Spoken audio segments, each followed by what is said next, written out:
Welcome to the Genius Factory. Enjoy the video. In this video, I will show how to change a Ford Focus gear knob. First, make sure you have all the right tools, including a flathead screwdriver and a trim removal tool. Next, park your car safely, ensuring it's in neutral and the parking brake is firmly engaged. It's also a good idea to place a soft cloth around the console to protect it from any accidental scratches during the process. This preparation will make the job much smoother. Now, let's get that old gear knob off. Begin by gently prying up the gear gaiter trim. Use your trim removal tool to avoid damaging the plastic. Once the trim is loose, you'll see the base of the gear knob. Look for a retaining clip or collar there and carefully release it. After that, grip the old gear knob firmly and pull it straight upwards.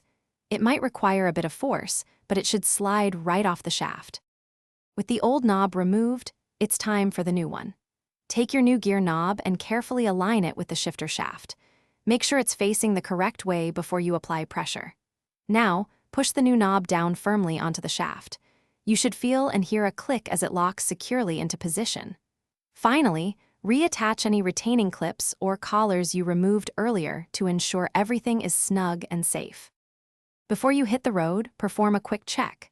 Shift through all the gears to make sure the new knob operates smoothly and securely. Once you're satisfied, carefully reinstall the gear gaiter trim, pressing it down until it snaps back into its original position.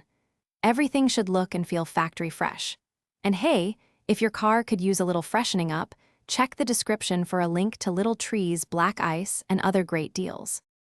Thanks for watching. If you found this helpful, don't forget to like and subscribe.